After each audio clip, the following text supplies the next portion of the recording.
Well, this is a jazz edition of Whack-A-Mole. So I'm going low, getting down to the lower shelves behind the doors, which I keep promising myself I'm going to take off because it's a pain in the ass opening the doors. But Whack-A-Mole, picking 5 albums from the jazz section.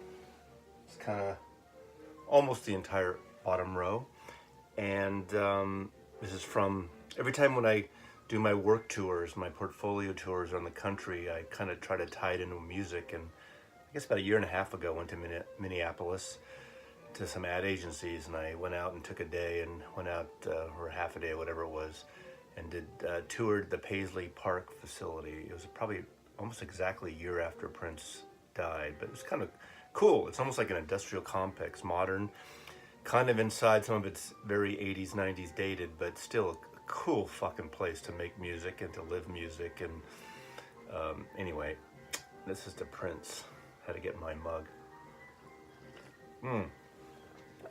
Damn good brew. So, okay, I'm wearing my pork pie hat in honor of Lester Young. Seems to be more of a jazzy thing to put the pork pie on. I have several of these.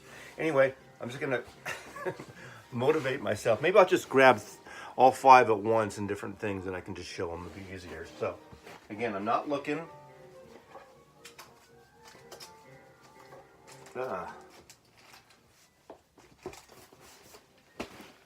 One, 2, 3,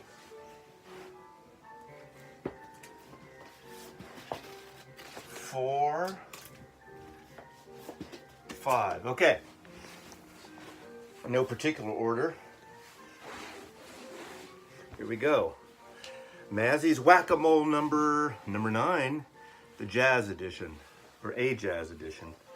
Specifically, only a jazz edition. MJQ with Lorindo Almeida. Classical Spanish guitar with MJQ. Modern Jazz Quartet on Atlantic Records. It's a copy I probably bought in 1973 or 4. It's a 1964 recording.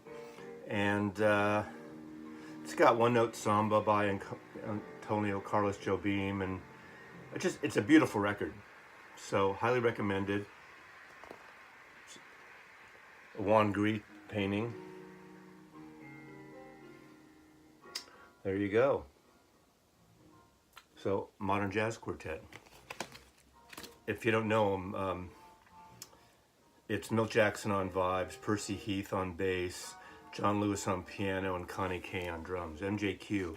Almost all the records are worth getting. I think I have 3 or 4 right now. I have a ton on CD. Okay, History of an Artist. Oscar Peterson. This is from the Pablo. So this is an issue, again, I got in the 70s. Pablo was an offshoot jazz label that RCA put out of some things. Pretty nice pressings. I don't know what to say about this. These are probably recorded actually in this later. Yeah, recorded in the early 70s. Oscar Peterson's a great, very melodic piano player. So it's something that is, any of his work is recommended for the most part. But Herb Ellis, Ray Brown, that's a trio. Sam Jones on bass, on some of it, Bobby Durham. Various sessions, George Mraz on bass. Anyway, there you go.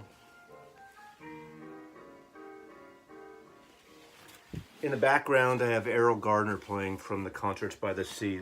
Those were recorded classic concerts down in Carmel, near Monterey Bay, south of San Francisco. Beautiful. Okay. The vintage series on GNP Crescendo Records, Earl Fatha Hines. Earl Fatha Hines is a wonderful jazz player, piano player.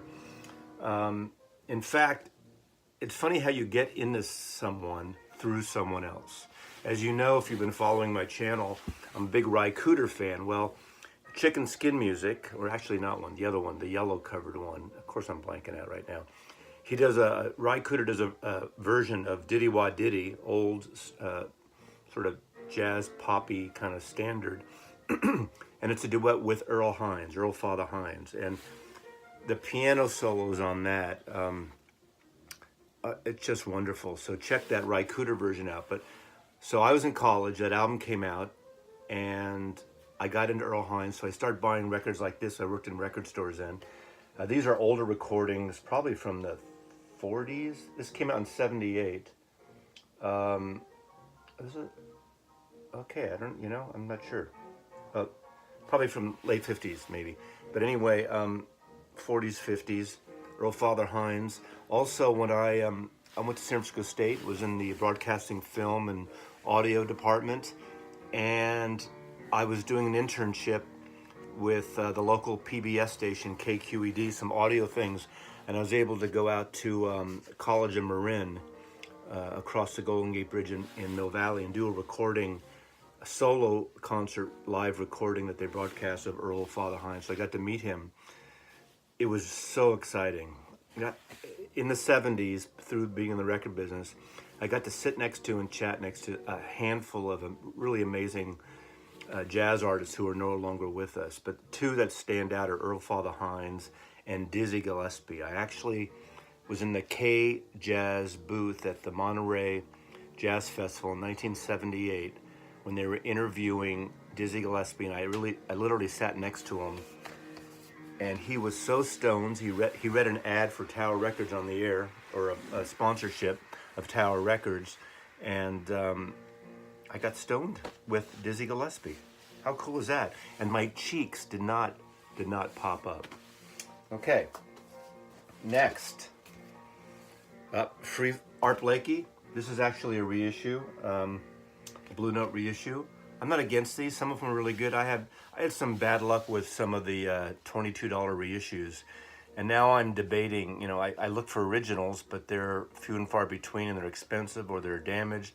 And you can definitely spend 30, 40, 60, 80, 100 plus dollars on some of the great Blue Note reissues, and so I tried a few of these. This one's okay, but I tried 2 or 3, and I actually wrote to Blue Note that they were just terrible pressing. So I try not to go with them, and I'm really getting teased now by this special edition of these Blue Notes, but they're like 50 to 75 bucks a pop. So you have to decide what's worth it to you. Some of us who collect records, is it worth it to me to buy one great $50 to $75 pristine, perfect pressing that sounds maybe better even than the original for that much, or a bag full of smelly, moldy jazz records that sound like crap? I mean, there's a happy medium there, so maybe I might pick and choose. In fact, if you guys know Michael Fremer's site, his Analog Planet, and his videos, there's a new video he posted, I think yesterday or the day before. It's 100 analog vinyl records reissues, and he goes from everything from jazz to pop to soundtracks to rock to country to everything. Not a definitive list, but it's a good way to kind of check out really wonderful reissues that are all analog sourced. I'm not a snooty person about digital source records. It all depends on the mastering, but that's something to check out. This is actually pretty good, and there you go. It's a Francis Wolff cover, based on a photograph. And lastly, for Mazzy's Coffee Morning Whack-A-Mole number 9 Jazz Edition. John Coltrane. Okay, ABC Impulse. I got this as a promo copy I got when I worked for ABC. This came out in 78, so I was able to get a lot of these. Unfortunately, I went through that time, as I said on many videos, where I sold about 2,000 of my records into the 90s, thinking CDs were the best to go. But these reissues on the Martini post, go back, and if you haven't seen it, follow or watch the video where I show you how to make a martini and show some of those Verve reissues from the 70s that Robert Ludwig mastered. Wonderfully sounding records, and this is actually good. This is with John Coltrane, McCoy Tyner, Jimmy Garrison, Elvin Jones, and Art Davis.